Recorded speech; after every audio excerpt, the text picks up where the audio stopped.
Wakati mkutano wa kilele wa washirika wa NATO huko The Hague, Uholanzi ukiendelea, nchi ya Uingereza imetoa dokezo kuwa itanunua angalau ndege 12 za siri za F-35 ambazo zinaweza kubeba vichwa vya nyuklia katika uimarishaji mkubwa zaidi wa uwezo wake wa nyuklia katika kizazi hiki, japo kwa sasa Uingereza ina makombora ya kurushwa kutoka chini ya bahari.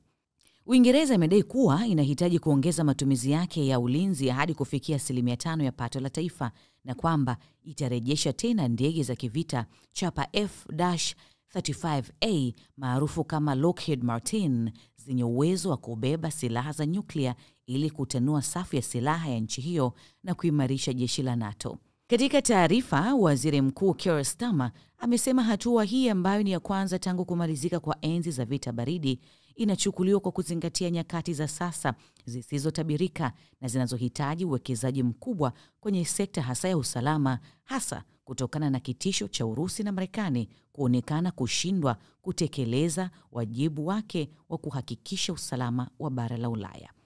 Hili pia linakuja wakati wa kuongezeka kwa ukosefu wa usalama duniani na hofu juu ya silaha za nyuklia, na wakati ambapo waziri wa Uingereza, Ulaya na Canada wanang'ang'ania kumshawishi rais wa Marekani Donald Trump wakiwa na nia ya kuimarisha uwezo wao wa kutetea Ulaya badala ya kutegemea Marekani kupita kiasi. Huu pia utakuwa ni mkutano wa kwanza wa Trump na NATO tangu achaguliwe tena. Trump amewahi kukosoa wanachama wa muungano huu kwa kupata dhamana ya bure ya usalama kutoka Marekani, lakini washirika hawa wa Ulaya wanatamani sana kumuonyesha kuwa hilo si la kweli na wanataka kumshawishi tena asilitoe jeshi la Marekani katika bara hilo. Marekani ina silaha za nyuklia zilizohifadhiwa nchini Italia, Ubelgiji, Ujerumani na Uholanzi. Ina wanajeshi 100,000 walio tayari kwa vita kote Ulaya.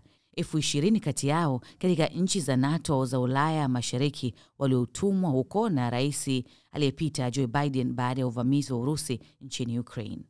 Mkutano huu wa siku 2 ulioanza jana mjini The Hague, Uholanzi, uliokutanisha viongozi wa nchi wanachama wa NATO ambao walijadiliana kuhusu suala la kuongezeka kwa matumizi.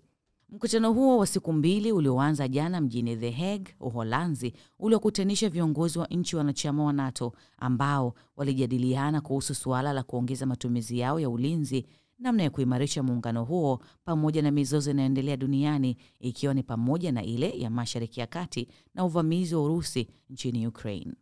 Kwa msioifahamu, Lockheed Martin F-35 ni ndege ya kivita ya kizazi cha 5 isiyoonekana kirahisi kwenye rada, yenye umbo la kona linaloweza kuelekeza mbali mawimbi ya rada, yani inaitwa radar waves deviation.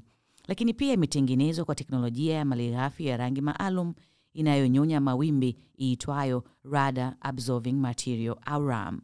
Ndege hii pia ina teknolojia ya kisasa na uwezo wa kupambana kawaida, yani dogfight au vita vya kielektroniki, lakini pia inatumika kwenye matumizi ya ujasusi, ufuatiliaji na upelelezi.